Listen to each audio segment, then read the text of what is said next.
Unit 12, problem post number 1, quadratic formula part 1. Be sure to fill out your pre-score, number 1 through 5, assessing your ability to solve an equation that is quadratic with the quadratic formula before watching the video. This video's guest of honor will be a unicorn with a goatee.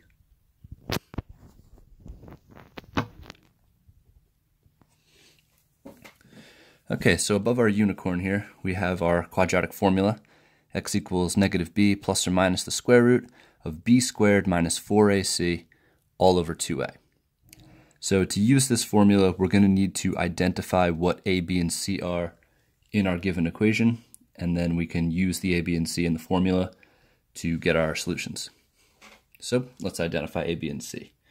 We know that a quadratic is written in standard form as ax squared plus bx plus c, where the a term is the coefficient of x squared, b is the coefficient of x, and c is the constant. So it looks like we're already in standard form here for question number 1. We can see that our value for a is equal to 2, b is equal to 5, and c is equal to 3. All three of these are positive because my leading coefficient is positive, and I have a plus sign before the b term and the c term, making those ones positive as well. Okay, now that I have my a, b, and c identified, I can now use the quadratic formula to find the solutions. So here we go. X is equal to negative b, so negative 5, plus or minus the square root of 5 squared. I always want to keep this b term in parentheses, just in case if it's negative, sometimes if you forget the parentheses, it'll turn out to be a negative, but we know everything squared is positive, so it's good to get into the habit of just making everything in parentheses there. So b squared minus 4, always a 4, times the a term, which is 2, times the c term, which is 3.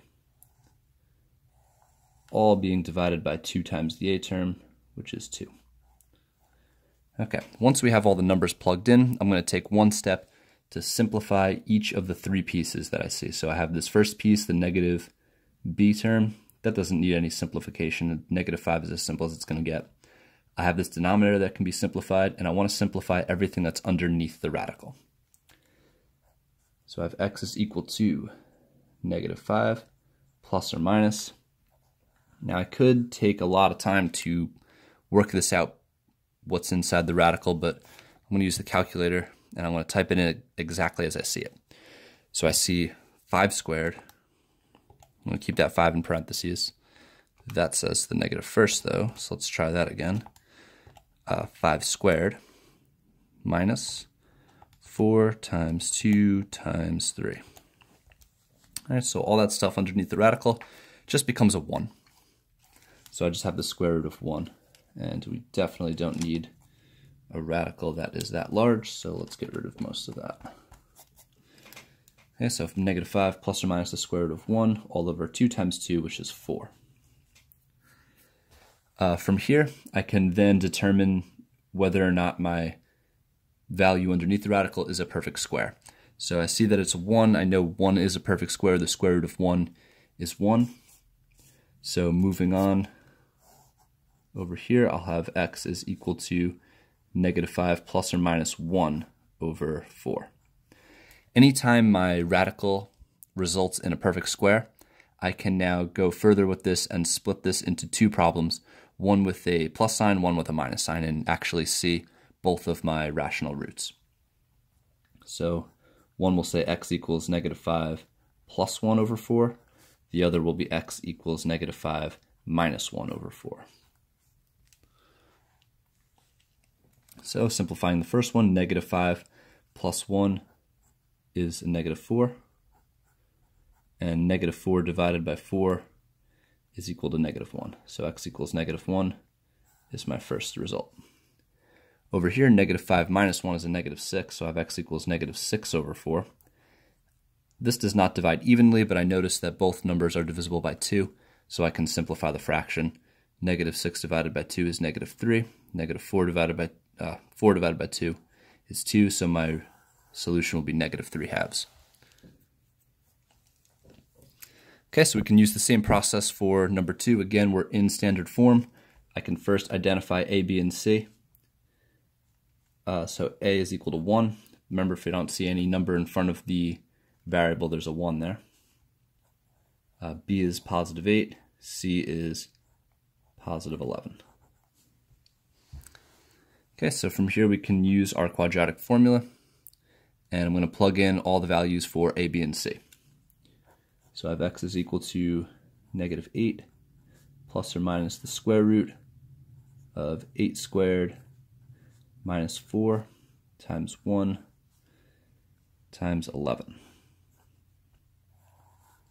All being divided by 2 times 1. Okay, so now I'll simplify all three pieces. Negative 8 is just a negative 8. And then my square root, I'm going to condense all of this into just one number. So let's put in 8 squared minus 4 times 1 times 11. 8 squared minus 4 times 1 times 11.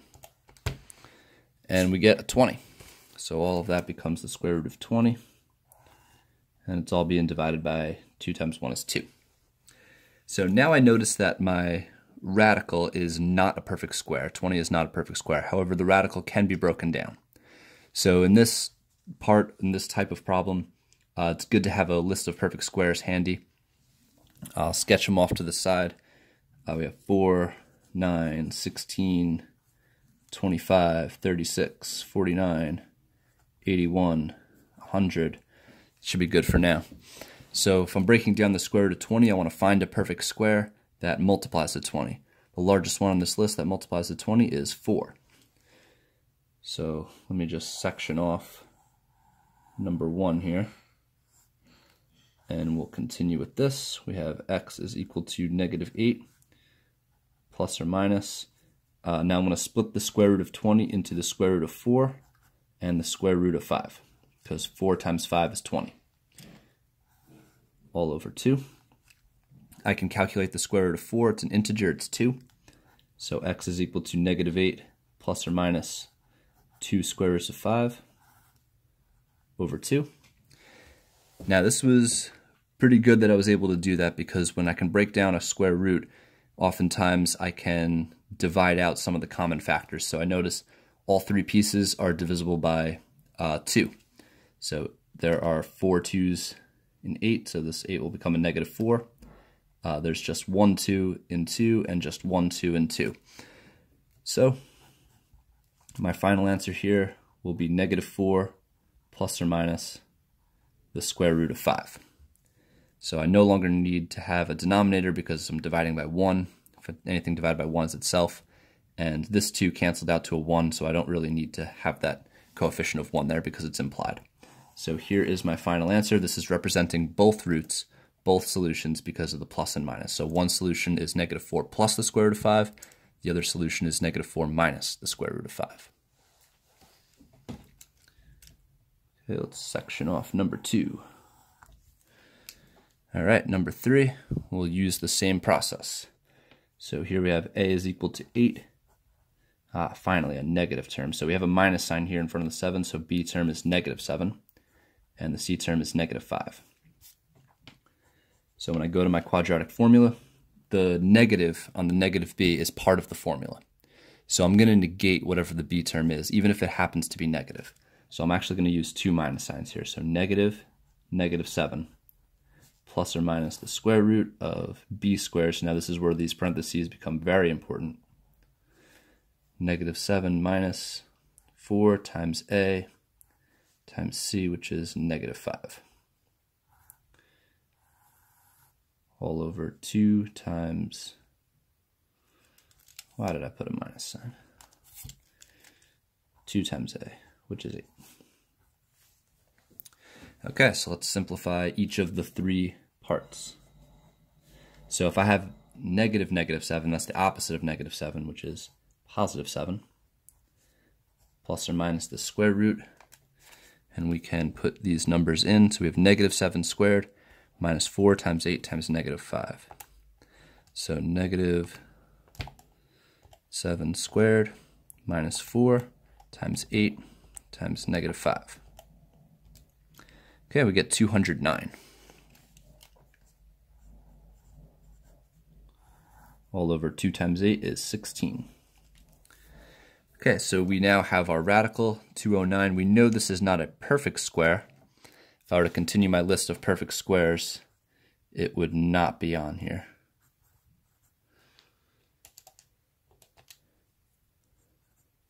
And 15 squared is 225. So we skip over the 209, so we know that's not a perfect square. But we can see if there is a perfect square on this list that multiplies to 209.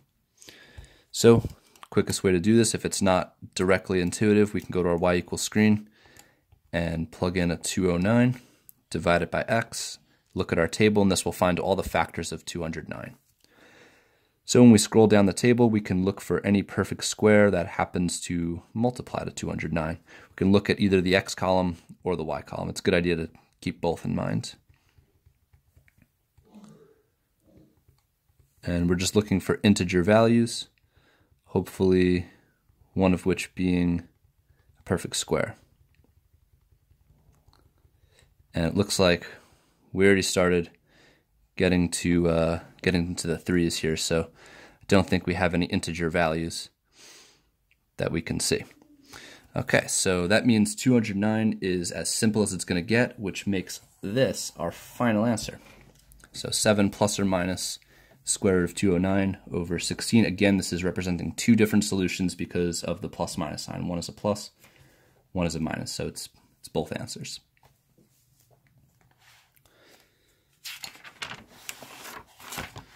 Okay, ready for more. Two more on the back. We'll bring our unicorn with a goatee. I don't know, do unicorns really have goatees? Is that a usual thing for a unicorn to have? I don't know. Okay, so we'll rewrite the formula here just in case we forgot. X equals negative b plus or minus the square root of b squared minus 4ac all over 2a. All right, this one, they changed it up a little bit here because we are not equal to 0. In order to use the quadratic formula, you got to have your whole quadratic in standard form equal to 0. So let's take our first step here and subtract the 11x from both sides.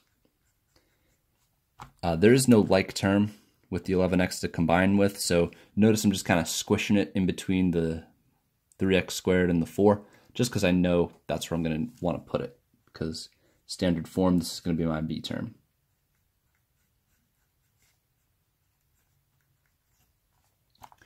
Okay, from here I can identify a, b, and c. A is negative 3, b is negative 11, and c is a positive 4. From here I'll substitute these values into my formula. So I'll have negative b. So again, my b term is negative, so the negative up here is part of this formula, so it's going to be two negatives, negative, negative 11. Negative, negative 11. Plus or minus the square root of negative 11 squared minus 4 times negative 3 times 4. And that's going to all be divided by 2 times negative 3. All right, looking good. Let's keep it going. So we got to now simplify each of the three pieces. So negative, negative 11, two negatives will cancel each other out, so I just get regular 11. Plus or minus the square root, calculator time. Got to substitute some negative 11 squared minus 4 times negative 3 times 4. We get a 169. Hey, that's a perfect square, isn't it? All over 2 times negative 3 is negative 6. What is the square root of 169? It happens to be 13. So I have x is equal to... Why would I put a line like that? Why would my pencil fall apart? This is a weird video. Weird things are happening in this video. 11 plus or minus the square root of 169 is 13, all over negative 6. All right, so I've broken down my square root, happened to be perfect, and whenever I get a perfect square, that means I get to split this into two different equations, one with the plus sign, one with the minus sign. So let's go ahead and do that. I'll have one that says x equals 11 plus 13 over negative 6, and I'll have another one that says x equals 11 minus 13 over negative 6. So here's my two equations. I can simplify each. 11 plus 13 is 24. 11 minus 13 is negative 2. 24 divided by negative 6, that goes in evenly. That's going to be a negative 4. And over here, they don't divide evenly, but they are both divisible by 2, and a negative divided by a negative is a positive, so I'll get a 1/3. So x is equal to 1/3, or x is equal to negative 4. Let's section off. All right, number 5. Again, we're not equal to 0, so that's unfortunate. It just creates a little bit more work for us. So let's get rid of this 3, make it equal to 0. So we got a 2x squared plus 5x plus 3 equals 0. Identify a, b, and c. A is 2, b is 5, c is 3. Quadratic formula. Negative b, we don't have a negative here, so now it's just regular negative 5, plus or minus the square root of b squared minus 4 times a times c, all over 2 times a. All right, let's simplify each piece. So negative 5 stays negative 5, plus or minus the square root. Calculator time. Let's do 5 squared minus 4 times 2 times 3. 4 times 2 times 3. Oh, we get a 1. Hey, didn't we do this one already on the front? I should have remembered. Oh well. All over 2 times 2 is 4. So again, if you remember from the front, the square root of 1 was perfect. It is just a 1. So we can represent it as exactly that. X equals negative 5 plus or minus 1 over 4. And now we can split this into two equations and solve each. So x is equal to negative 5 plus 1 over 4, or x is equal to negative 5 minus 1 over 4. Negative 5 plus 1 is negative 4. X is equal to negative 1. Over here, negative 5 minus 1 is negative 6. And that reduces to a negative 3 over 2. Okay, don't forget to fill out your post score, number 1 through 5, assessing your ability to use the quadratic formula to solve these equations after watching the video.